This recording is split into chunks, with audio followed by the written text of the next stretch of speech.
Comfort inaweza kuonekana salama mpaka siku utakapokuwa umechelewa.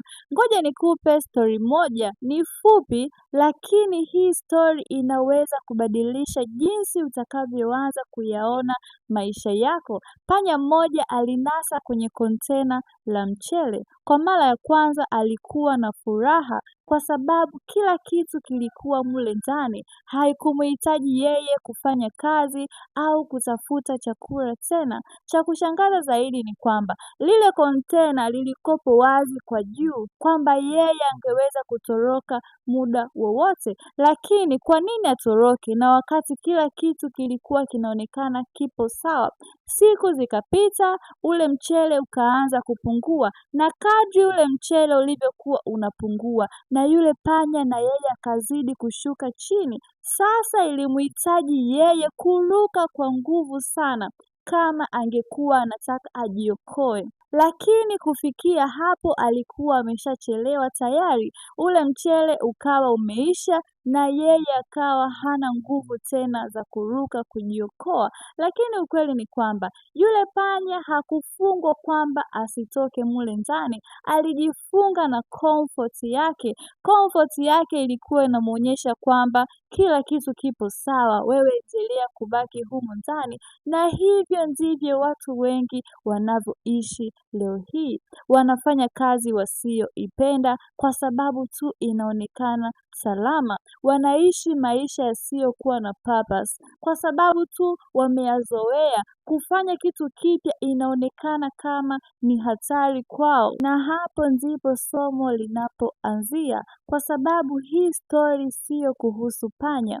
Hii story ni kuhusu mimi, wewe na maisha yetu kwa ujumla. Kwanza tuanze kuelewa neno comfort zone. Watu wengi wanaposikia comfort zone wanafikiri ni kitu hatari, lakini huo sio ukweli. Comfort ni kitu ambacho wewe unachojisikia salama nacho, lakini tatizo linaanzia pale unapochagua kubaki pale pale bila maendeleo yoyote yale. Kama unavyojua, mmea ambao haupewi nafasi ya kukua unaweza kunyauka. Akili ambayo haikutani na changamoto inaweza isiendelee pia. Na kama maisha yako kila siku unarudia kitu kile kile, hauwezi kukua. Comfort inakufanya ujisikie salama, lakini haikufanyi wewe uboreshe sehemu fulani au wewe ukue, na maisha yanahitaji ukuaji. Kama umekuwa ukihairisha kufuatilia ndoto zako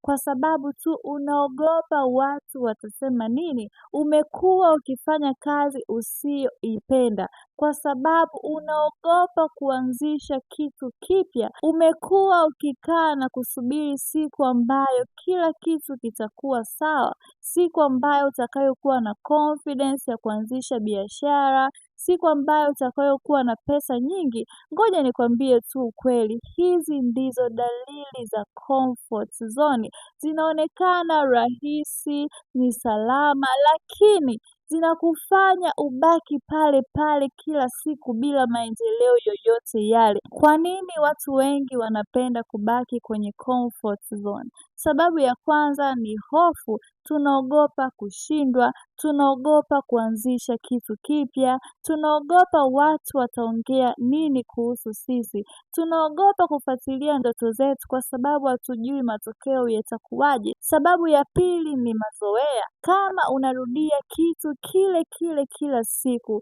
ubongo wako unaanza kukiamini kile kitu kama sehemu ya kawaida. Sababu ya tatu ni uvivu. Mabadiliko yanahitaji effort.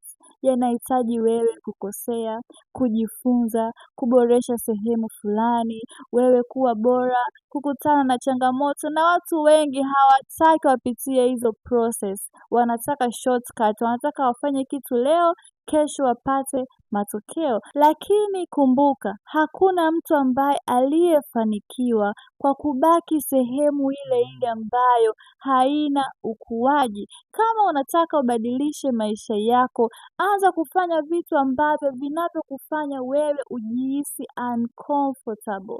Hiyo ndo njia ya kutoka kwenye comfort zone. Jinsi ya kutoka kwenye comfort zone. Hatua ya kwanza, jiambie ninahitaji mabadiliko kwenye maisha yangu. Hatua ya pili, anza kufanya kitu leo. Chukua hatua moja hata kama ukiwa unaogopa. Hatua ya tatu, usisubiri perfect moments. Hakuna mtu ambaye atakayekuja kushika mkono na kukwambia sasa ni wakati wako. Unahitaji wewe kuamua na kuanza kuchukua maisha yako serious.